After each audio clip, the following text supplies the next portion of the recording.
Nah banyak yang nekat sekarang itu. Belum tahu apa-apa, tidak tahu apa-apa, ngajak orang. Betul nggak? Nekat. Tapi seseorang yang sudah pernah menyeberangi samudra, dia bertanggung jawab untuk membawa penumpangnya. Kenapa? Dia sudah berpengalaman mengendalikan ombak. Karena setiap hari pekerjaannya mengantarkan orang ke samudra. Makanya harus dilihat-lihat. Ini berpengalaman tidak? Kelihatan kok. Dari cara bicaranya. Cenah deui. Saya tahu.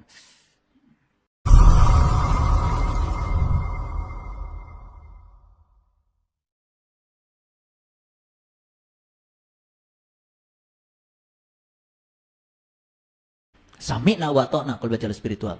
Kenapa? Belajar spiritual itu bukan pakai nalar, bukan pakai otak. Harus mengalami langsung. Apa yang diperintahkan guru, lakukan. Nanti kamu akan mengerti sendiri dari pengalamanmu. Baru pemahaman bukan yang ditanamkan oleh guru, tetapi yang lahir dari pengalaman pribadi. Itu namanya discovery learning. Makanya belajar spiritual harus di tingkat pendekatan belajar yang paling tinggi. Jalan lagi. Begitu lihat perahu dilobangi. Kata Khidir, nah saya bilang apa? Kamu jangan ngomong sebelum saya menjelaskannya. Begitu melobangi perahu, langsung protes lagi. Kenapa perahu dilobangi? Nah, gua kata apa? Udah ngomong lagi, tadi kamu udah janji, katanya gak akan protes lagi. Padahal tidak mungkin Khidir melobangi perahu. Apa yang dilobangi? Perahu itu apa? Perahu itu kendaraan. Nih kendaraan. Lobangi olehmu. Artinya apa? Ngaji itu jangan keluar ke dalam. Lobangan, marah nih. Kajero, parahuna di lobangan. Jalan lagi. Ada dinding yang mau runtuh, didirikan. Nah, apalagi itu? Apa yang kamu kerjakan? Protes lagi Musa. Kata Nabi Khidir, sekarang sudah 3 kali. Nista, maja, utang. Tidak ada toleransi lagi bagimu, Musa. Dan sekarang kita berpisah. Gagal Musa belajar pada Khidir karena apa? Masih ada keangkuhan, kesombongan. Padahal yang namanya murid harusnya ikuti aja apa kata guru. Karena guru yang penuh cinta kasih tidak mungkin mencelakakan muridnya sendiri. Kecuali guru yang tidak tahu. Saya mau tanya sama kalian.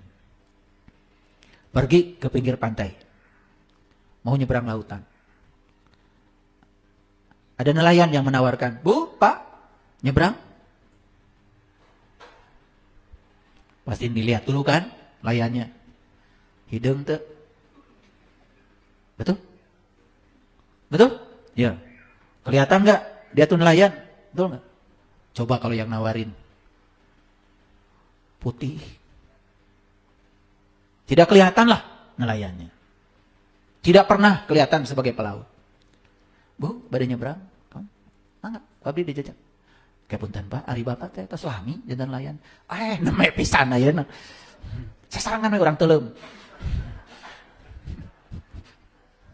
Mau enggak gitu? Nah, banyak yang nekat sekarang itu.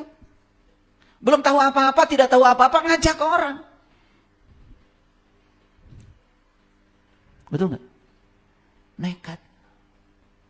Tapi seseorang yang sudah pernah menyeberangi samudra, dia bertanggung jawab untuk membawa penumpangnya. Karena apa? Dia sudah berpengalaman mengendalikan ombak.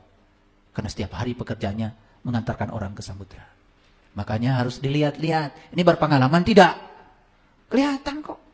Dari cara bicaranya. Cenah deui. Saya tahu. Lebeut kumareun. Kalimat takwa ada 4 huruf. Yang pertama apa tadi? Tawadu. Yang kedua apa? Qanaah. Qanaah itu apa?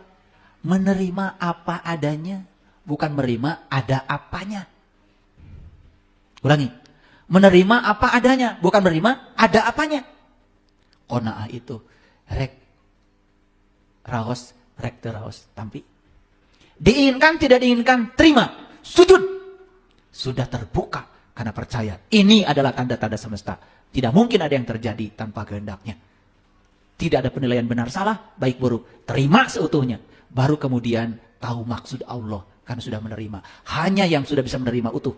Yang akan diajarkan maksud dibalik semua peristiwa itu. Makanya untuk orang-orang yang beriman. Yang harus diagami itu adalah kalimat takwa. Ini Quran. 1, tawadu. 2, qana. 3, waro. Waro itu isin. Malu. Malu sama diri sendiri. Malu sama sesama. Malu sama Allah. Maka Rasulullah mengatakan bentengnya iman adalah rasa malu. Coba, malu nggak? Kalau kita makan berlebihan di rumah kita, tetangga kita tidak makan, malu nggak? Malu tidak? Malu harus. Malu nggak? Anak kita pergi ke sekolah berlebihan, tetangga kita tidak bisa sekolah, malu nggak? Malu harusnya. Banyak orang yang kehilangan malu, tidak punya benteng iman. Iman hanya dipamerkan dalam bentuk ritual, tidak memiliki kepedulian pada siapapun. Padahal Rasulullah bilang, tidak disebut orang beriman jika kamu tidur nyenyak, karena perutmu penuh dengan makanan, sementara tetanggamu tidak bisa tidur karena kelaparan. Tidak ada rasa malu. Saya malu kalau tetangga saya sampai ada yang tidak makan, malu. Saya malu kalau anak-anak tetangga saya ada yang tidak sekolah, saya malu. Saya malu kalau tetangga saya sepatunya robek, saya melihat dia tidak peduli, saya malu. Iman itu bukan ritual, iman itu adalah akhlak. Makanya saya bilang, stop memamerkan rakaat sholat kita. Tetapi lihat, habis sholat, kamu lebih peduli pada tetangga? Kamu lebih cinta kasih pada keluarga? Lihat itu. Makanya saya bilang kemarin, ada sastrawan Rusia namanya Leo Tolstoy. Dia mengatakan, jangan bicara terlalu banyak tentang agama kepadaku, tapi izinkan aku melihat agama dalam perilakumu.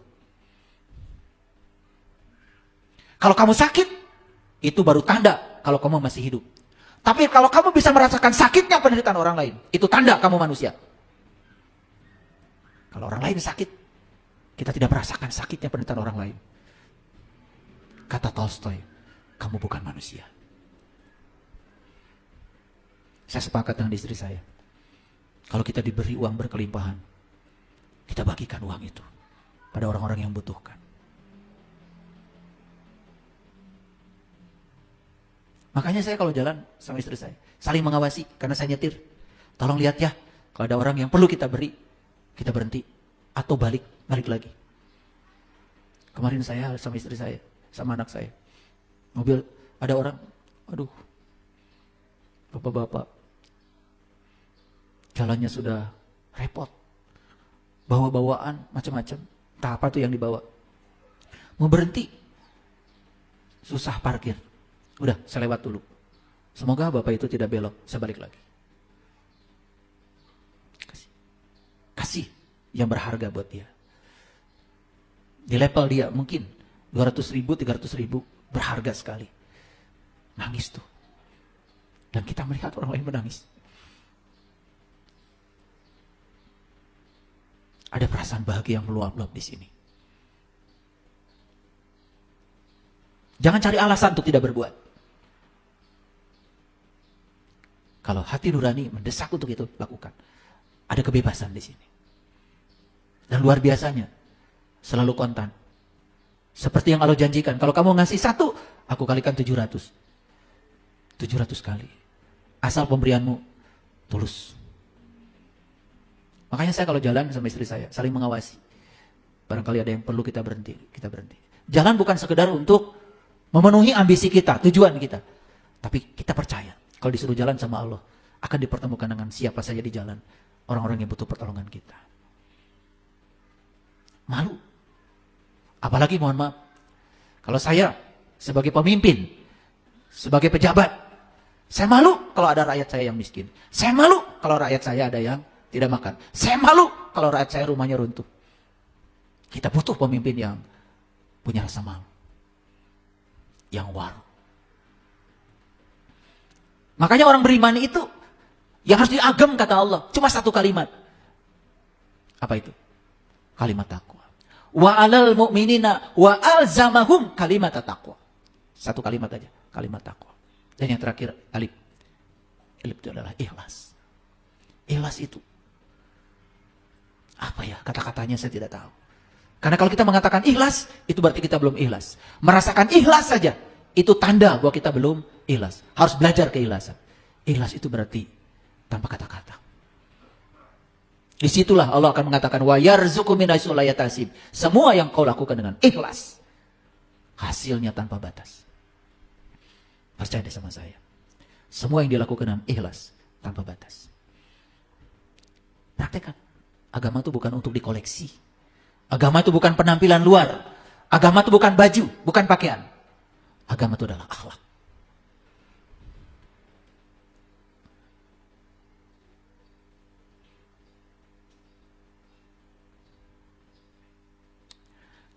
Saya ingin menyampaikan beberapa hadis. Rasulullah menyatakan, sombong adalah menolak kebenaran. Dan sombong adalah meremehkan manusia. Mari kita belajar untuk menghargai dan menghormati perbedaan. Jangan menyombongkan keyakinan kita. Sekarang, pamerkan akhlak kita. Kalau keyakinan kita yang terbaik, yuk buktikan keyakinan kita dalam bentuk akhlak. Kita lebih baik daripada orang lain. Baru keren. Dalam Quran surat Al-Mu'min ayat 35. Demikianlah Allah mengunci kolbu orang yang sombong dan sewenang-wenang. Jadi orang yang sombong dan sewenang-wenang itu terkunci kolbunya. Tadi masuk akal ya? Di ayat sebelumnya kita membahas ternyata ketertutupan adalah bibitnya kesombongan. Makanya orang yang terus ya tidak menyadari kesombongannya, angkuh, merasa paling bisa, merasa paling tahu, tertutup terhadap semua pengetahuan baru.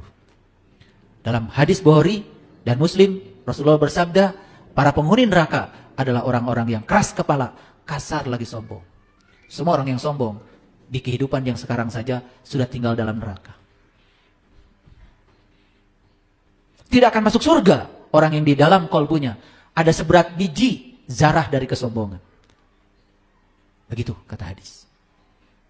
Hadirin, kaitan dengan kesombongan yang perlu ditekankan adalah kesombongan jahiliyah. Kesombongan karena kita memelihara kebodohan kita sendiri. Itu yang harus kita singkirkan segera. Kenapa? Karena sepanjang kita masih memelihara kebodohan kita sendiri. Kebodohan itu dampaknya banyak. Dan jelas dampak yang paling utama dari kebodohan adalah penderitaan hidup. Dan semua orang yang menderita hidupnya itu karena bodoh. Awas, bodoh yang saya maksud bukan tidak sekolah tinggi. Bukan. Bukan. Bodoh yang saya maksud adalah membiarkan dirinya selalu menolak semua yang terjadi. Dalam Quran surat Al-A'raf ayat 146, Allah berfirman, aku akan memalingkan orang-orang yang menyombongkan dirinya di muka bumi tanpa alasan yang benar dari tanda-tandaku. Dia tidak bisa melihat tanda-tanda Allah. Mereka jika melihat tanda-tandaku, mereka tidak beriman kepadanya. Dan jika mereka melihat jalan yang membawa kepada petunjuk, mereka tidak mau menempuhnya. Tetapi jika mereka melihat jalan kesesatan, mereka terus menempuhnya. Sekarang ini kebalik-balik. Kalau saya menjelaskan yang masuk akal dianggap salah. Tapi yang tidak masuk akal, yang hayalan dianggap benar. Ini ayatnya. Jika mereka melihat jalan yang membawa kepada petunjuk, mereka tidak mau menempuhnya. Tetapi jika mereka melihat jalan kesesatan, mereka terus menempuhnya. Hadirin, di Quran surat Hud, silahkan dibaca di rumah nanti. Ayat 106, 107, 108 dikatakan, surga dan neraka itu adalah tempat di mana kita masih bernafas. Bahkan langit dan bumi masih ada. Itu kata Quran. Itu kata Quran loh. Ini bisa jadi surga, bisa jadi neraka. Terserah kita. Tergantung kesadaran kita. Bisa jadi surga buat jiwa kita. Kalau kita sakinah. Kalau kita sudah bebas. Tidak bereaksi terlalu berlebihan. Bisa menjadi neraka terus menerus. Sepanjang kita terus bereaksi di kesadaran rendah kita. Silakan praktekkan. Orang yang terbakar kemarahan, bukankah itu sebetulnya sudah terbakar oleh api neraka? Orang yang terbakar oleh iri hati, dendam, dia sudah membakar dirinya sendiri. Orang yang tidak mau memaafkan orang lain, bukankah dia juga sudah membakar dirinya sendiri? Betul? Coba.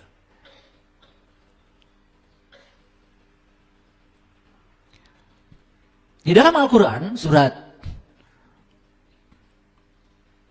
ini surat Al-Hujurat ini. Hai orang-orang yang beriman, janganlah sekumpulan orang merendahkan kumpulan yang lain. Boleh jadi yang ditertawakan itu lebih baik daripada mereka. Dan jangan pula sekumpulan orang merendahkan kumpulan yang lain. Boleh jadi yang direndahkan itu lebih baik.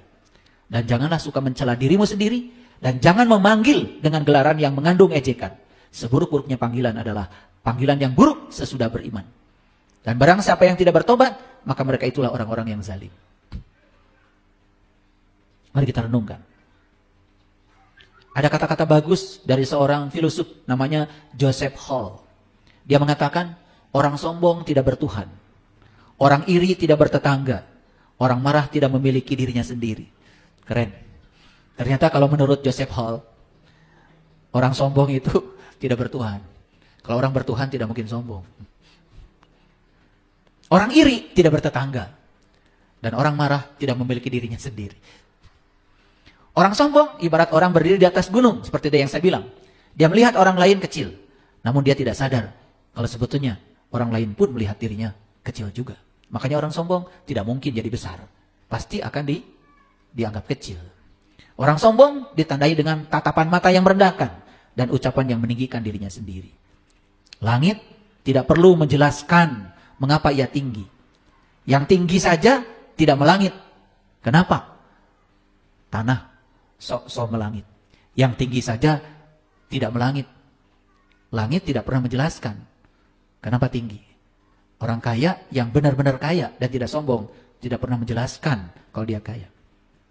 Orang yang berilmu, yang ilmunya tinggi, benar-benar sudah mencapai kebijaksanaan, tidak pernah menjelaskan kalau dia banyak ilmu. Yang perlu menjelaskan itu yang sebaliknya, yang berpura-pura. Orang beriman tidak perlu menjelaskan kalau dia beriman. Karena orang beriman yang sungguhan, ciri-cirinya sudah jelas. Orang yang tidak punya ciri sebagai orang beriman, ingin disebut orang beriman, perlu menjelaskan. Betul? Makanya yang asli itu tidak pernah menjelaskan. Karena semua yang menjelaskan palsu. Saya beli BHS buatan Samarinda, tidak ada tulisan ditanggung tidak luntur. Yang suka ada tulisan ditanggung tidak luntur itu sudah pasti luntur. Makanya yang palsu itu suka perlu menjelaskan. Di tempat yang tidak ada budaya kotor, tidak perlu jagalah kebersihan. Tulisan jagalah kebersihan itu hanya ada di tempat yang kesadaran manusianya rendah. Di WC yang orang yang masuk ke situ sudah sadar, tidak perlu ada tulisan, kalau habis pipis, banjur dong. Nggak perlu. Penjelasan itu hanya ada di lingkungan di mana orang yang pipisnya lupa. Lupa ngebanjur maksudnya. Coba lihat. Semua yang palsu perlu menjelaskan. Maaf ya. Perguruan tinggi yang keren, tidak pernah iklan di mana-mana. Diterima masuk baru, nggak pernah. Berbondong-bondong ke sana. Bahkan masyarakat menunggu kapan tesnya. Biasa. Yang rendahan itu suka menjelaskan. Diterima mahasiswa baru, oh, bla bla bla bla bla. Baru daftar. Paham ya? Yuk kita jelaskan iman kita dengan akhlak. Bukan dijelaskan dengan kata-kata. Jangan ingin dibilang sebagai orang yang beriman. Tunjukkan akhlak orang yang beriman. Orang yang beriman itu rahmatan lil alamin. Musuh terbesar dalam hidup adalah kesombongan diri. Berpikir tidak butuh teman adalah sombong. Tetapi berpikir semua orang adalah teman juga naif. Sombong karena merasa sudah matang, cepat busuk. Karena buah biasanya kalau sudah matang, berikutnya busuk. Orang yang bilang dirinya sudah matang, sudah mencapai ini, mencapai itu, lihat sebentar lagi juga buruk. Buruk mau bahasa Sunda ya, takut ada yang gak ngerti. Bahasa Indonesianya busuk. Makanya orang yang sombong karena merasa sudah matang, lihat selangkah lagi busuk. Makanya orang yang mengatakan saya sudah mencapai ilmu tertentu, saat dia mengatakan sudah mencapainya, dia sudah jatuh pada kebodohan. Karena orang yang banyak tahu, justru semakin dia tahu, semakin banyak yang dia tidak tahu. Hidup ini terbalik ya. Yang luar biasa sering berlagak biasa. Dan yang biasa malah berlagak luar biasa. Makanya saya dulu susah cari orang yang ngagem ilmu sejati. Kalau saya nggak diantar sama abah saya, kayaknya saya nggak ketemu deh sama mereka. Karena mereka tidak pernah ada di permukaan. Seperti mutiara. Tidak pernah ada di pinggir pantai. Mutiara itu selalu ada di lautan yang dalam. Dan untuk mencapai itu, harus menyelam. Harus berenang.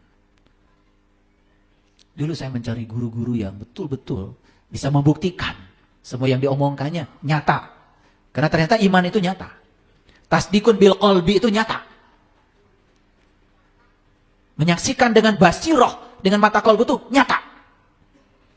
Cari orang yang kayak gitu, aduh, tidak mudah.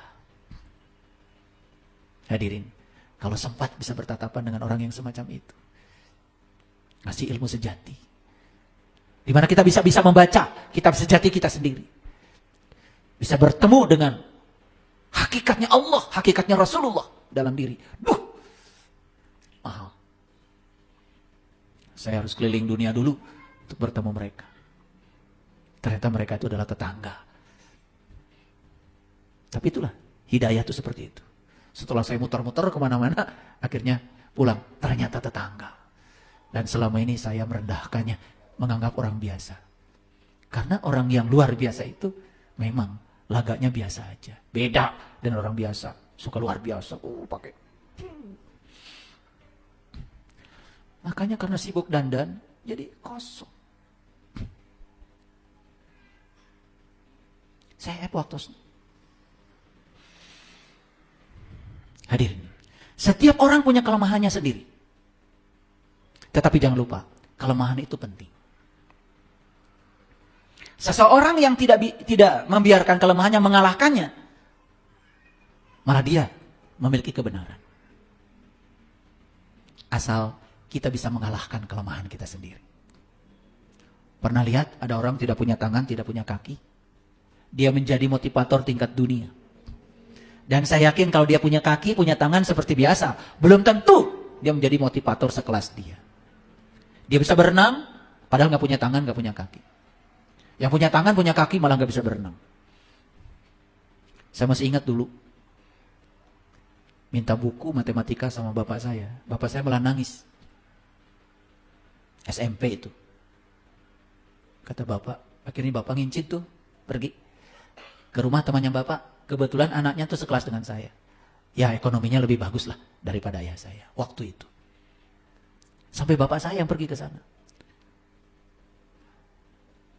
Bapak saya bicara sama orang tuanya supaya anaknya izin meminjamkan buku matematika 1 atau 2 malam.